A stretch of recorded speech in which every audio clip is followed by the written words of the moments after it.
The sun had barely crested the horizon, yet the air was thick with a tension that no dawn could dissipate. Somewhere in the cotton fields of Georgia, 1936, the wind whispered through the tall stalks as if carrying secrets older than the soil itself. Shadows stretched long across the worn earth. And in the stillness, a sound faint, almost imperceptible, stirred the memory of those who had walked these lands generations before. Welcome to the voices of the South, where the echoes of the enslaved refuse to fade, where stories hidden for decades linger between the living and the dead, where the very ground beneath your feet remembers. It begins with a name unsung, unrecorded, yet persistent.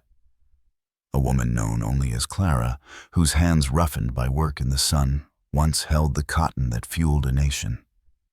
She vanished one night, fate unknown, leaving behind a cabin empty, a hearth cold, and a silence so profound it seemed to breathe with a life of its own. And they say, on certain evenings, the faint rhythm of her steps can still be heard along the dirt paths, a ghostly cadence marking a history that refuses to be forgotten. The official records offer little.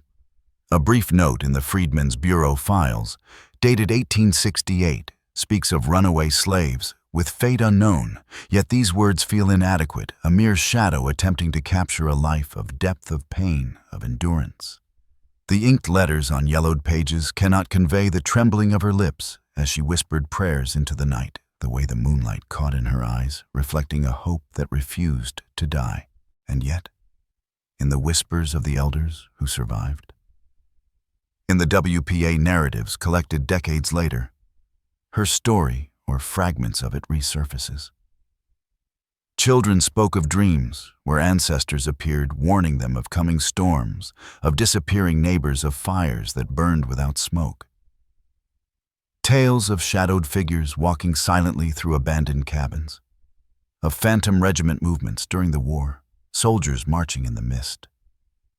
These stories, half fear, half reverence, connect the living to those long gone, bridging time, memory, and the unseen. Imagine a night in the Georgia lowlands, the crickets silent, the fields still, and suddenly a fire appears not in flame, but in flickering light.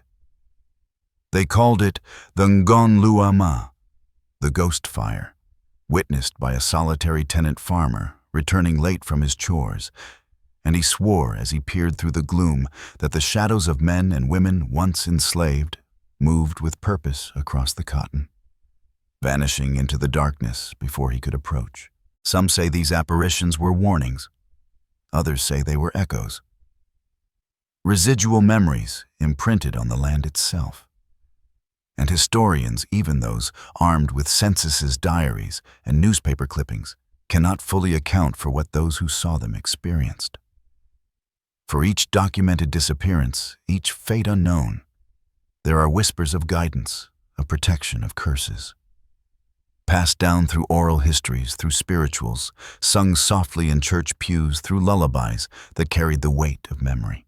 Listen closely, and you might hear it too. The creaking of a cabin door in the distance, the faintest footfall on the forest path, a voice calling a name long forgotten by official records. You feel it in your chest, a pull, a shiver, as though the past itself is pressing in, reminding us that history is not only written in ink, but in the very marrow of those who lived it, in the stories they left behind, in the folklore that clings to the corners of abandoned homes and desolate fields. This is not a tale of the past alone, but a doorway, a threshold through which we can glimpse the intersection of documented reality and the spectral, the factual, and the mythical. As we step further into the South of 1936, we will traverse landscapes haunted by labor and loss. We will hear the spirituals that carried coded warnings along railroad tracks. We will encounter the people whose very existence defied erasure, those whose names appear only fleetingly in archives, yet whose presence still lingers. Before we continue, take a moment, breathe, feel the stillness. The land remembers, the wind carries whispers, and in these whispers the stories that were almost lost await. The voices of those who survived, of those who disappeared, of those who were never recorded. They call to us still. And through this documentary, we will follow them, tracing their footsteps, their disappearances, their echoes, across Georgia, across time, across the thin veil separating history from legend. August 1936. The Georgia lowlands lay beneath a sun so relentless it seemed to bake the very earth into memory. Red clay cracked beneath bare feet, and the air shimmered with heat and dust.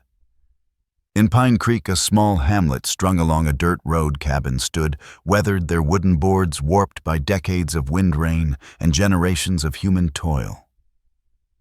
The smell of dried earth mixed with faint smoke from distant fields where fires had burned earlier in the day. It was a landscape alive with history.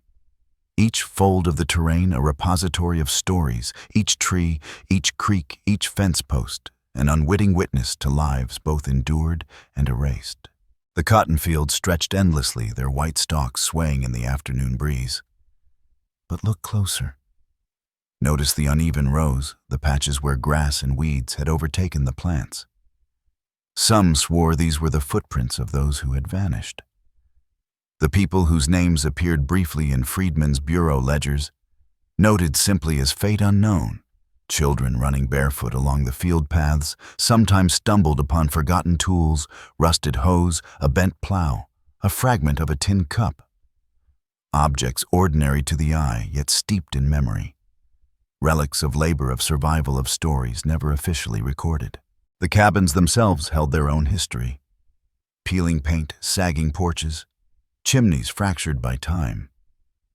Inside, the air was thick with the scent of wood smoke dust and the faint lingering aroma of cornmeal and molasses. The rooms were small, dark, and hot, yet they contained traces of lives lived fully, albeit under constraint. Beds made of straw quilts patched from scraps. The faint outline of a fireplace where families had gathered to share tales. Whispered, sometimes half forgotten, sometimes warning, sometimes guiding. These whispered stories passed from parent to child, a folklore layer wrapped around the bare facts of life. Beyond the village, the surrounding forest pressed in.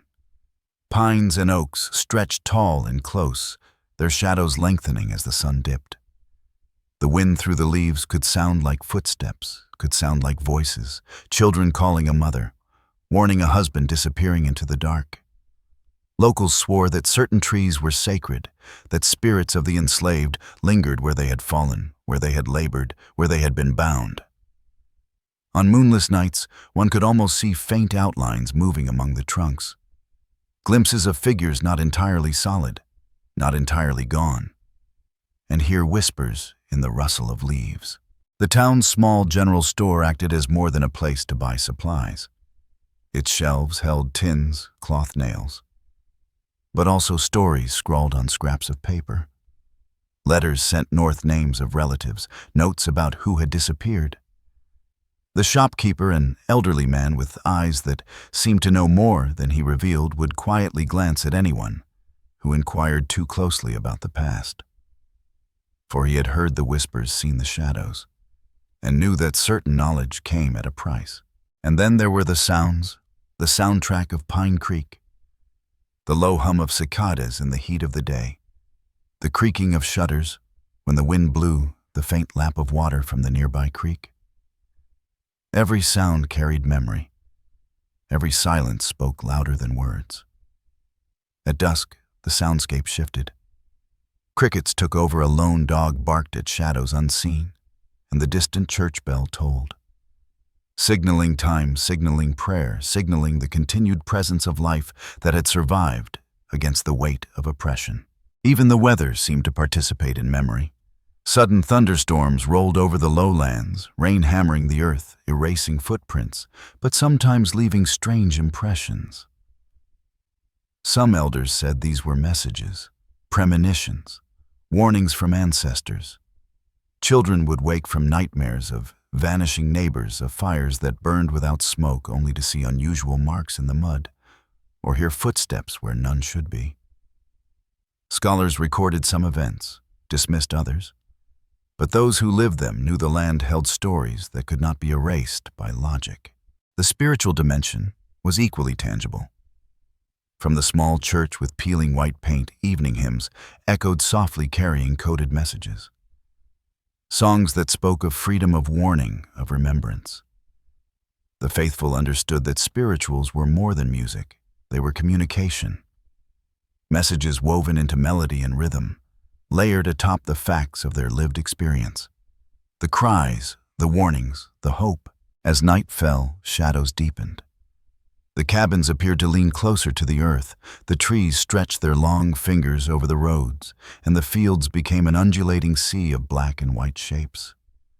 Fires flickered in chimneys, casting dancing light on walls and ground. But sometimes the light moved where no fire burned. Silhouettes crossing fields, footprints in soft soil leading nowhere. A woman's laughter, soft and fleeting, could be heard. A man's voice calling a name that no longer existed in any record. These were the traces of the folklore layer, the spectral presence intertwined with every fact, every ledger entry, every family memory. The stage was now set. The South of 1936, layered with history memory and the unseen. Here fact layer and folklore layer existed side by side, where the Exoduster migration lines and Friedman's Bureau reports created a skeleton. And oral traditions whispered tales and ghost stories built flesh and spirit upon it. The boundaries between reality and myth blurred, inviting those who listened to step carefully, to observe, to feel, and to question. And so we pause, at the threshold. The sun has set, the cicadas have quieted, and Pine Creek breathes in the darkness. The wind carries voices from the past, carrying stories of disappearances, spiritual warnings, and echoes of resilience. Soon we will follow these voices deeper, across fields into cabins, along dirt roads through forests and beyond. Into the unseen, the forgotten, the whispered histories that still haunt the South. The morning after the first heavy rains of August 1936, Pine Creek lay cloaked in a haze of mist. The red clay roads glistened, mottled with puddles, reflecting the gray sky. Every step upon the earth left an impression that seemed to linger longer than it should, as though the ground itself remembered every footfall from decades past. Across the fields, the cotton stalks, heavy with dew, swayed gently, their movement whispering stories older than any living memory. And somewhere just beyond the edge of sight, a single worn shoe lay half buried in mud, abandoned, forgotten, yet charged with meaning. No ledger, no census, no report could account for its presence. Only a simple bureaucratic phrase scribbled decades earlier in the Friedman's Bureau files, fate unknown. A phrase so sterile it could not contain the terror, the despair, or the quiet hope that had accompanied it. Clara's story surfaced in fragments. A woman whose hands had labored under the blistering sun, whose laughter once rang across the cotton fields, whose voice carried songs and warnings to children. On one late summer night, she disappeared without note, without witness, leaving behind only her cabin empty and silent. The local children swore they saw her figure in dreams. A woman in flowing white barefoot gliding across the fields, beckoning them, warning them, sometimes protective, sometimes ominous. Those who ignored the visions found themselves lost, wandering into the forest, returning days later with tales of strange lights and voices, or not returning at all. The elders whispered that Clara's spirit still walked the earth, guiding those who would listen, punishing those who ignored her call. Across the county, other fragments emerged from the WPA interviews. An elderly man recounted nights when the wind seemed to carry the sound of chains. Not real iron, but a vibration in the air, a resonance of memory.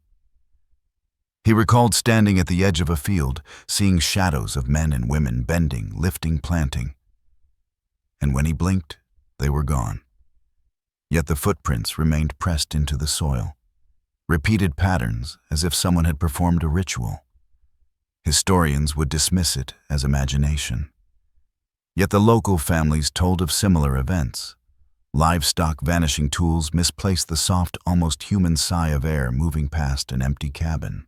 One afternoon, a boy wandered near the western creek, the water dark and swollen from rain. He noticed a broken fence, a post leaning oddly, as if someone had pressed their hand upon it. Then he felt a presence behind him, a weight in the air. He spun, but no one was there. Only a sudden coolness, the faint smell of molasses and fire. That night, the elders explained the spirits communicated through traces, impressions, scents, and subtle touches, reminders of history guidance or caution. And while these stories thrived in whispers, the facts persisted. The exodusters had moved north, leaving behind the land their families had worked for generations. Freedmen's Bureau records documented their purchases, their debts, their disputes. And the recurring notation, fate unknown. Individuals vanished, entire households, sometimes left without trace. Documents offered sterile explanations, disease, hardship, or departure. But the community knew differently. Whispers spoke of forced removals of spirits, reclaiming those whose lives had never been theirs alone. Among the most haunting accounts was that of the so-called Phantom Regiment. An elderly man named Samuel remembered it vividly. He had been 12, hiding behind a clump of trees on the northern edge of the plantation. As the mist thickened, he saw soldiers emerging from the fog. Their uniforms tattered, their boots silent. They marched in perfect formation, eyes forward, never acknowledging him. He called out, but no answer. When the fog lifted, the field was empty, yet indentations of countless feet remained in the soft soil. Samuel and several witnesses swore it was a visitation, a warning, or perhaps a manifestation of the labor and loss that could not rest. Scholars shrugged, citing no records of troop movements. Yet multiple families confirmed similar sightings decades apart, each account slightly different, each carrying the same weight of inevitability and awe. Some events were quieter, small, almost mundane, yet no less disturbing. A widow discovered a note beneath a floorboard in her cabin, written in an unfamiliar hand, warning her son not to leave the house after dark. The boy ignored it, and for 3 nights he did not return. Tracks in the mud suggested movement, but where he went, nobody knew. Only the wind carrying the scent of earth and fire and the occasional faint laughter of a woman long dead. Official documents recorded him as fate unknown. The family understood differently. They believed the spirits of the enslaved were vigilant, watching, guiding, punishing, rewarding, in ways unseen. The interplay between fact and folklore was never more evident than on nights when storms rolled across the lowlands. Lightning revealed fleeting shapes across the cotton, figures standing, marching, gesturing, only to vanish as soon as the light passed. Rain hammered the earth, erasing footprints, yet leaving behind impressions inexplicable by logic. Some called it a visitation, others a rehearsal of history memory played back in spectral form. The air itself seemed to vibrate with the presence of the vanished, of those who had toiled, loved, vanished, and persisted. And amidst all this, small objects carried meaning. A rusted plow, a worn tin cup, an abandoned shoe. Each a relic, ordinary, yet charged. Each could mark a disappearance, a warning, a protection, or a story. Oral histories passed in whispers around hearth fires imbued these items with life. The mundane became sacred. The ordinary became spectral. Each footstep across the field was a trace of the past pressing into the present. Each breath of wind, a message from those long gone. Fact Layer I, the ledgers, the censuses, the Freedmen's Bureau records offered structure, a skeleton of history. Folklore Layer Y. The dreams, the visions, the spectral figures, the phantom regiment built flesh, and together they created a tapestry, a living, breathing, haunted record. A place where the past pressed close, where silence was heavier than speech, where the unseen shaped the lives of the living. As night fell, the mist thickened. Shadows stretched across the fields. The cabin doors creaked in the breeze. Footsteps, real or imagined, echoed in the hollows of Pine Creek. And somewhere in the distance, Clara's laugh or the echo of it carried across the cotton as if to remind all who listened. The past is never truly gone. It walks beside the present, pressing on, guiding, haunting, whispering.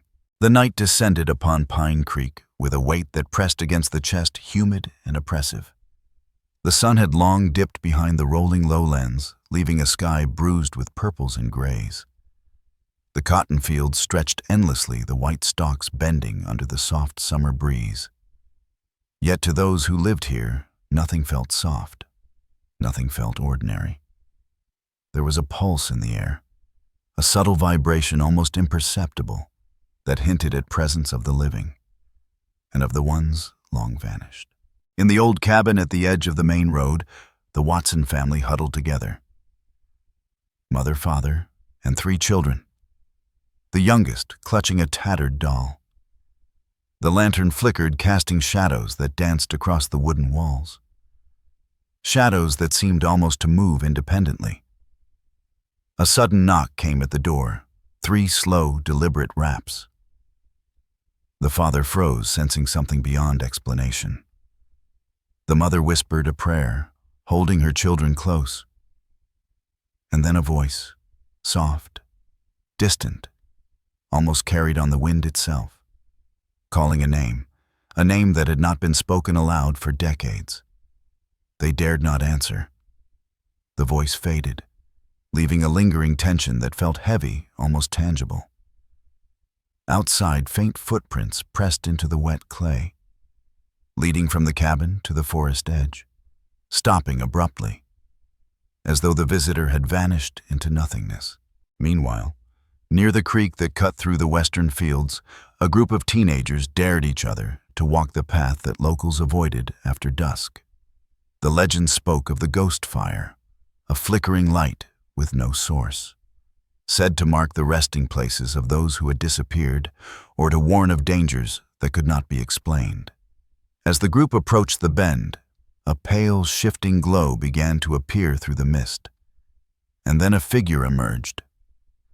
A woman draped in white, barefoot, face obscured by shadows.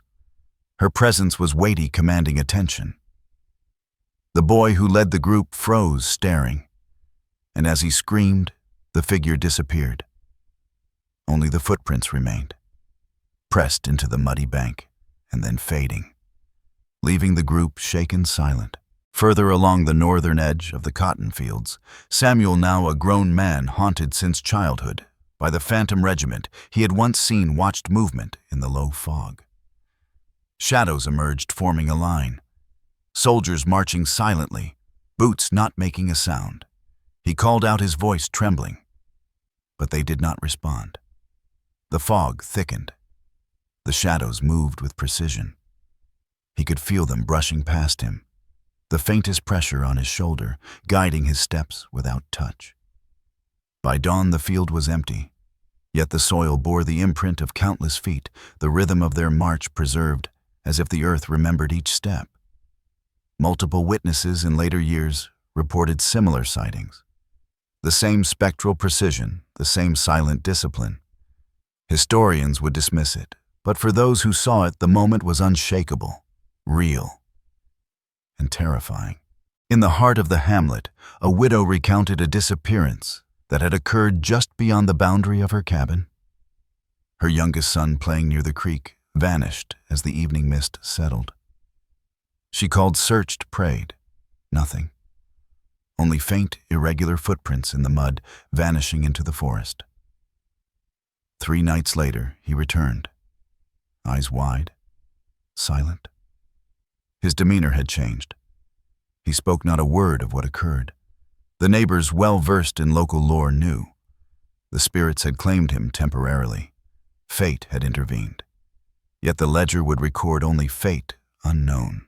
During a particularly violent summer storm, the old plantation at the outskirts of Pine Creek became a stage for otherworldly activity. Lightning illuminated the fields, revealing fleeting shapes. Human figures tending to the cotton in perfect synchrony. Tools lifted and dropped in rhythmic repetition. Shadows moved, faces blurred, some young, some old, all dressed in clothing that seemed to belong to another era. The observers froze, hearts pounding, as the storm raged. And then, as abruptly as they appeared, the figures vanished, leaving flattened stalks of cotton-wet soil and a heavy, suffocating silence. Back in the village center, the old church resonated with spirituals. The congregation's voices carried warnings embedded in melody, coded messages woven into the fabric of song. Guides for children, cautions for travelers, reminders of those who had disappeared. Each note, each pause, each sustained hum carried layered meanings. Scholars might dismiss it as ritual. The locals understood. Survival depended on listening, understanding, and obeying the encoded guidance. In the general store, the elderly shopkeeper maintained his own secret ledger. Scraps of paper, old notebooks, and the faded margins of ledgers chronicled occurrences beyond explanation. Missing persons, apparitions, strange markings. The shopkeeper never wrote Clara's name. She remained unspoken, yet omnipresent. A spectral influence stretching across fields, cabins, and creeks. A reminder that the past, no matter how deeply buried, could not be erased. By the 3rd week of August, the incidents escalated further. The creek path was cordoned with whispered warnings. Farmers refused to enter certain fields after dusk. The Phantom Regiment was reported twice more, fleeting glimpses in the mist, and each time the impressions in the soil told the same story: discipline, endurance, persistence. Some nights Clara's figure appeared to individuals alone, guiding, warning, punishing, leaving an indelible mark upon their consciousness. The line between fact and folklore blurred further. Survival depended upon acknowledging both. Even the smallest objects took on meaning. A rusted plow left in the field, an abandoned tin cup, a lone shoe half buried in mud, relics of labor loss and guidance. In the hands of the locals, these ordinary items became charged with spectral significance. Each footstep in the field was a message. Each gust of wind, a whisper from the past. All these threads wove together a web binding the living to the unseen, the documented to the remembered, the factual to the spiritual. And so, as night deepened, shadows lengthened. The fields lay silent under a veil of mist. Small disappearances, ghostly visions, warnings whispered in wind and song. Phantom troops marching silently. Each incident a link in the chain connecting the past to the present, reminding all who witnessed. History is not merely recorded in ledgers. It lives in the air, in the earth, in the footprints of those who walked, vanished, and continue to watch. September 1936. The mist lingered over Pine Creek long after dawn, clinging to the cotton stalks, the wooden cabins, the winding dirt paths that cut through the lowlands. Each drop of dew glimmered like a tiny memory, reflecting sunlight yet carrying shadows beneath the surface. In the town clerk's office, stacks of official documents rested under the weight of years. Freedmen's Bureau ledgers meticulously noting land purchases, debts, and disputes. Maps detailing the Exoduster migration. Lines drawn in faded ink tracing families who had moved north. And beside many names, the chilling repetition, fate unknown. The phrase sterile and bureaucratic seemed inadequate. unable to contain the terror, the despair, or the invisible threads that bound these lives to the land. Yet outside, in the living memory of the people, the stories breathed life into the cold records. An elderly woman recalled her grandmother speaking of men departing at night for the Northern Railway. In her dreams, they walked along tracks that had no rails, torches flickering in hand. Their eyes met hers, calling warnings, instructions. When she awoke, some of the men were missing. Officially, they were marked as absent. Fate unknown. But the dream, persistent and detailed, remained, its significance palpable. A warning, a record, a bridge between worlds. Military documents added another layer. Black regiments stationed in the surrounding counties reported unusual activity during night drills. Figures observed at tree line, uniforms indeterminate, no identification. Footsteps in rhythm with patrols, vanish upon approach. One officer noted that the impressions left in the soil suggested deliberate, organized movement. Not random, not imaginary. A phantom regiment, some whispered, moving silently to protect or to warn. These accounts, written in stark, factual language, hinted at events that were impossible to fully comprehend, yet undeniable. Dreams proliferated through the community. Children, adolescents, adults, all spoke of visions, figures walking silently across fields, faint footsteps echoing in rhythm with the wind, voices whispering names. A woman appeared repeatedly, her form in white barefoot face shadowed Clara, beckoning, warning, teaching, sometimes punishing, sometimes guiding. Each vision carried meaning layered with survival memory and ancestral guidance. The dreams themselves became maps, spatial, moral, spiritual, directing actions, influencing choices, and keeping the stories alive where records had failed.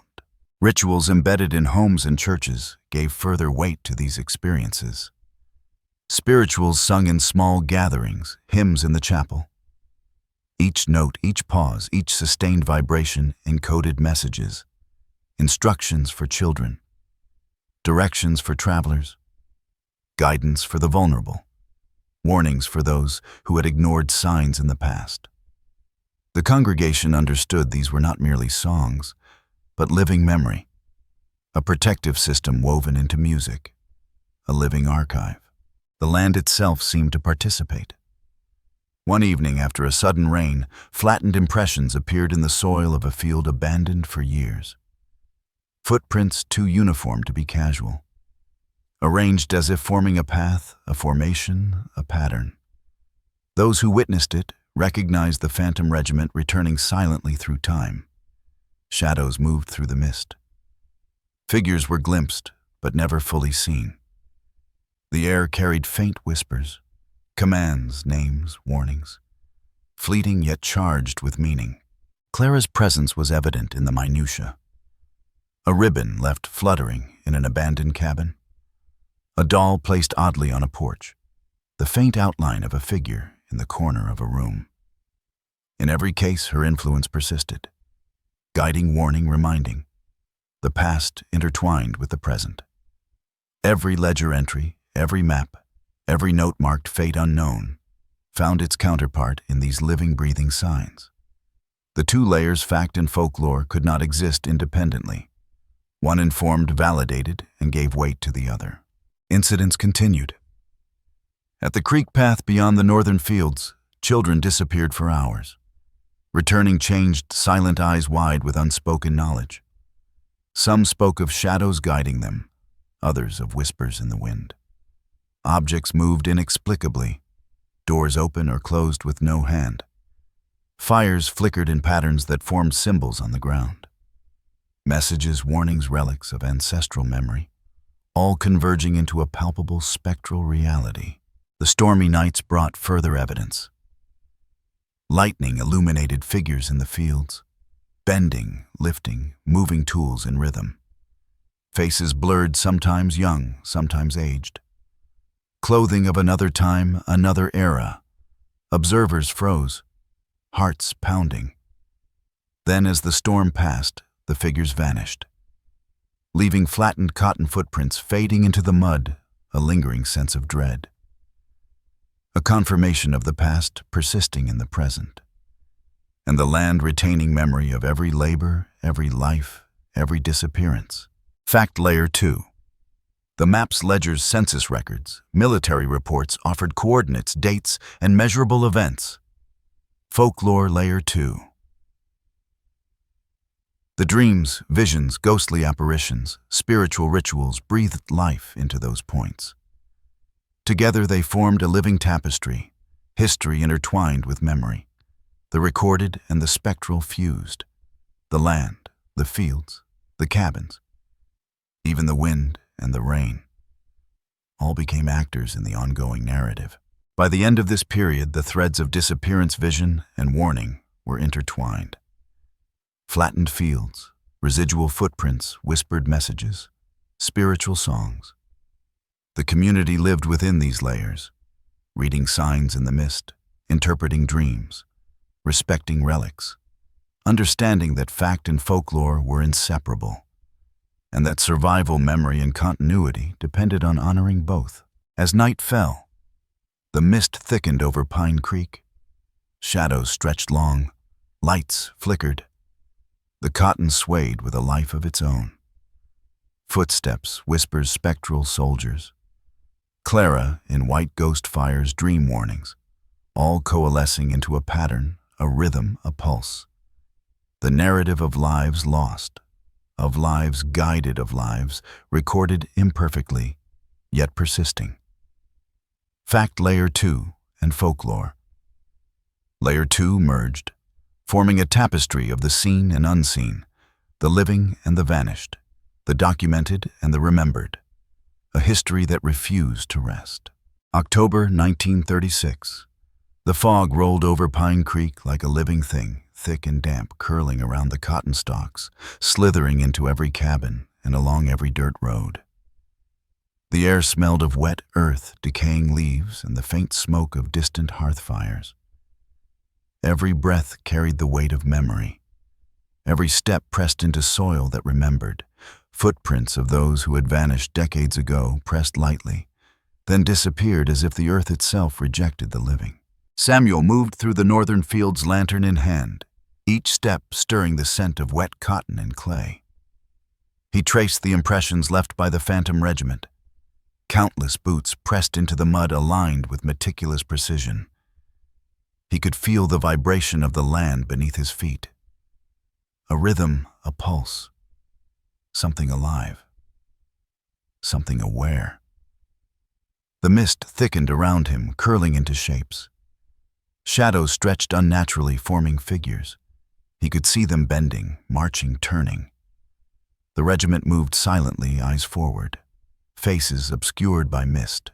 Uniforms, tattered rifles loose in their hands, real yet unreal, as if history itself had risen to walk once more. From the east, a faint glow appeared. The ghost fire. No source, no flame. Just light pulsating softly, casting the spectral shapes of those long gone across the fields. Samuel felt his heartbeat sync with the flicker. Each pulse a drumbeat echoing through time. The figures moved in relation to it, bending, lifting, gesturing, performing a ritual he could not comprehend, yet instinctively understood. Messages, instructions, warnings. A choreography of the past pressed upon the present. Meanwhile, in the village center, Clara's presence manifested in the minutest details. A ribbon fluttered inexplicably on a cabin railing. A doll appeared where none had been placed. The air carried a whisper, soft, almost inaudible, yet piercing, beckoning, warning, teaching. She moved through the night unseen, her form radiant yet spectral, a guide through the convergence of fact and folklore. Every ledger entry, every notation of fate unknown, every whispered story aligned with her spectral interventions. Proof that the past was living, active, present. In the creek path beyond the western fields, children disappeared briefly, returning hours later, altered, eyes wide with unspoken knowledge. They spoke of shadows guiding them, of lights hovering above the water, of voices instructing them to turn left, to halt, to hide. Official documents would mark them absent temporarily, yet the community understood. The unseen hand of the spectral past had intervened. Teaching, warning, preserving. The storm that night intensified, rolling across the lowlands with ferocity. Lightning cracked the sky, illuminating the cotton fields in stark white flashes. In each bolt, Samuel saw the figures clearly. The Phantom Regiment marching silently.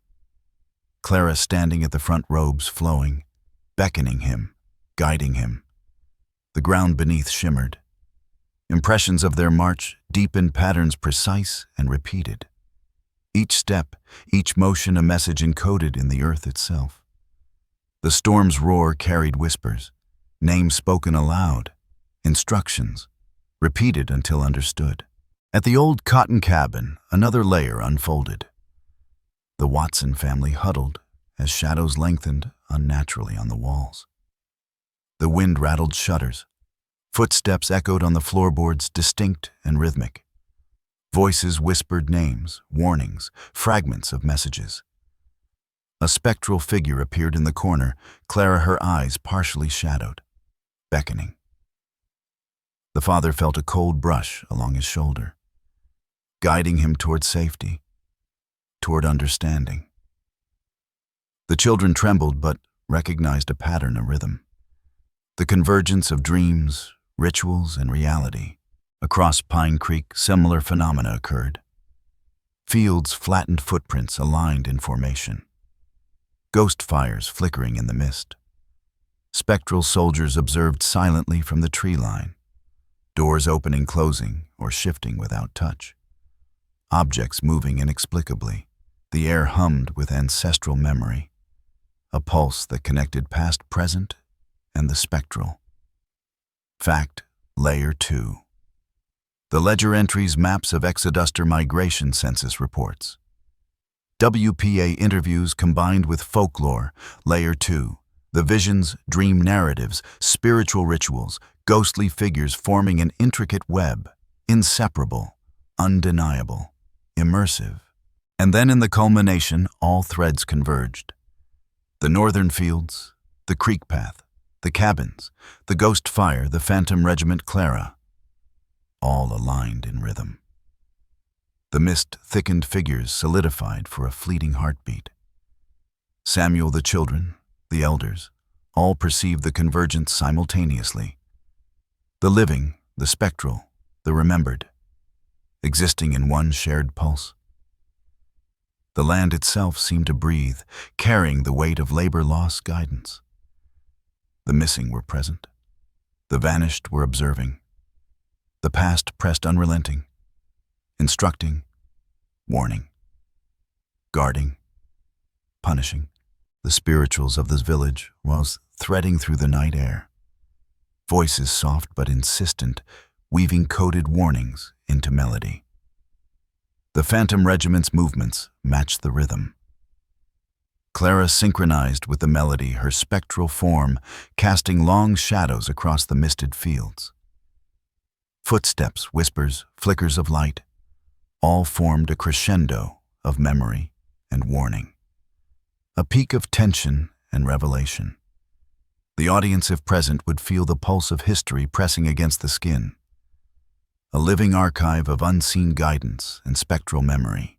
And then slowly, as the night edged toward dawn, the fog thinned. The figures dissolved into shadows. The footprints, impressions, flattened stalks remained. Lingering evidence. The confluence of Fact Layer 2 and Folklore Layer 2 left a residue, an echo, a pulse.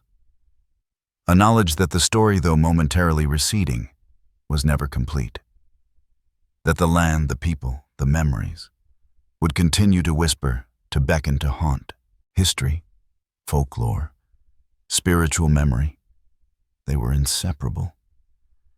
In Pine Creek, the cotton fields, the cabins, the creeks, the spectral soldiers, the ghost fires, Clara herself, all existed as one, an enduring, breathing testament to lives lost, lives remembered, and lives guiding those who dared to listen.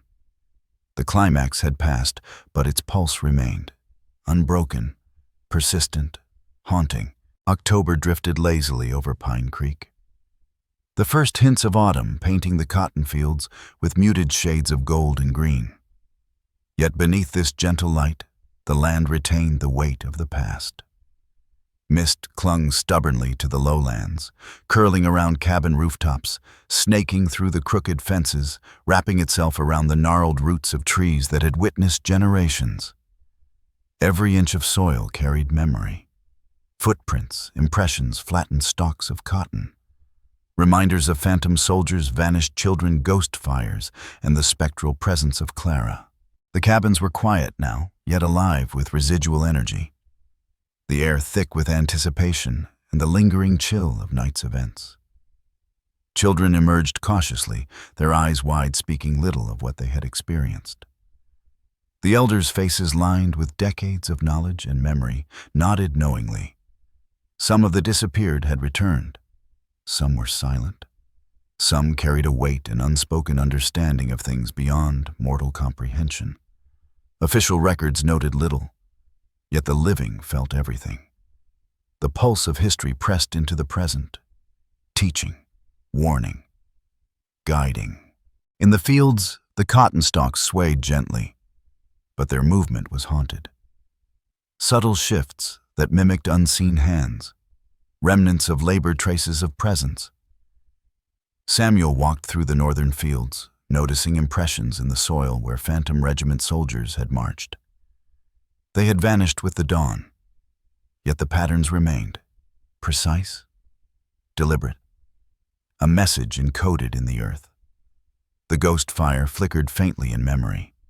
Shadows that had moved through the mist earlier seemed to linger visible only to those who truly looked.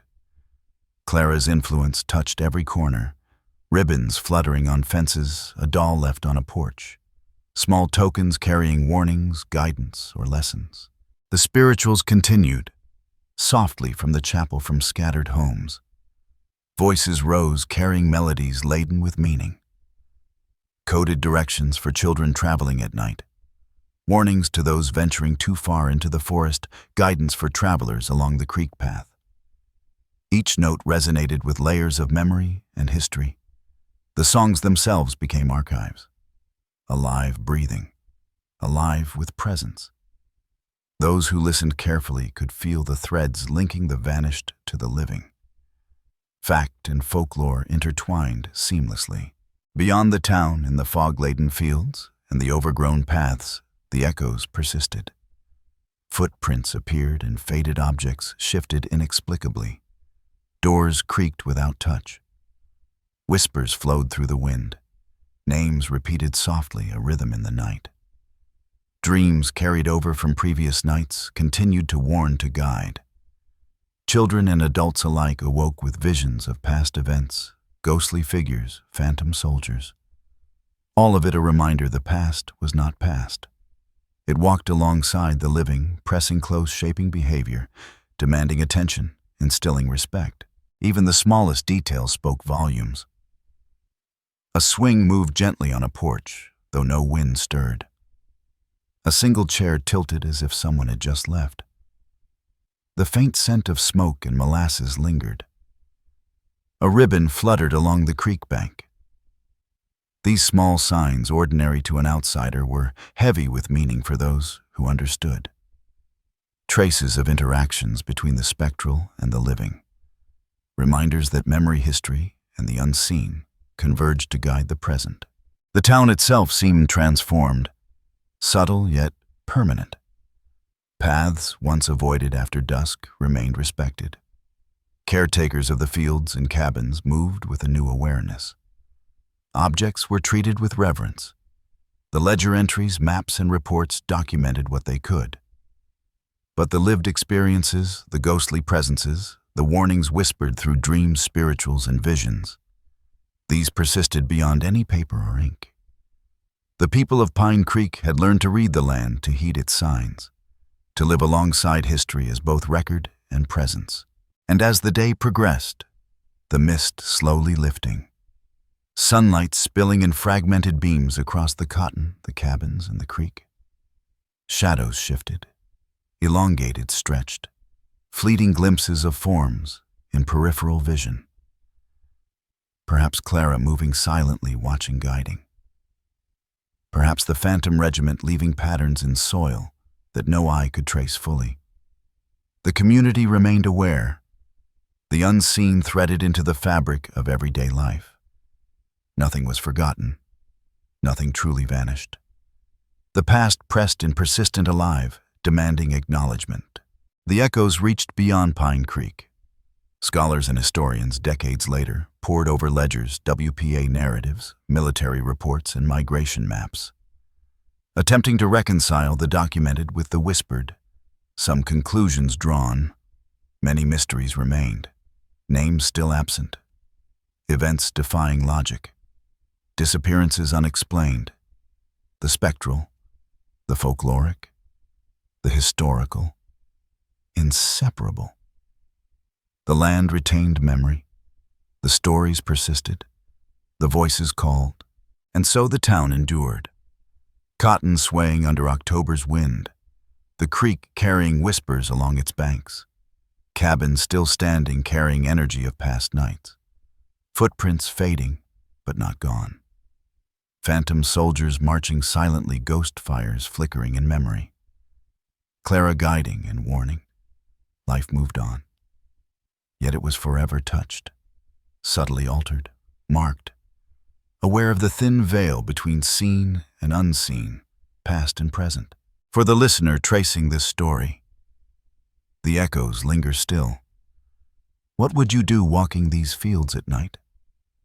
Hearing your name carried on the wind, seeing shadows move where none should, witnessing the invisible pulse of history. Would you follow or turn away? Could you bear the knowledge that the vanished are watching, guiding, perhaps judging, all around you yet unseen? You have just walked through Pine Creek, through disappearances, dreams, spiritual warnings, phantom soldiers, ghost fires, spectral guidance. The echoes remain, and the land remembers. The stories do not end here. They call to those who listen carefully. The past, the unseen, the spectral, the documented. All continue. You have just heard another file from history. One that refuses closure. One that whispers still. Hints, shadows, warnings. Linger, beckon. And some truths are only heard, never fully seen. If you wish to uncover more of these forgotten, haunted, and spectral stories, follow, subscribe, and pay attention, because the voices of Pine Creek will not wait forever.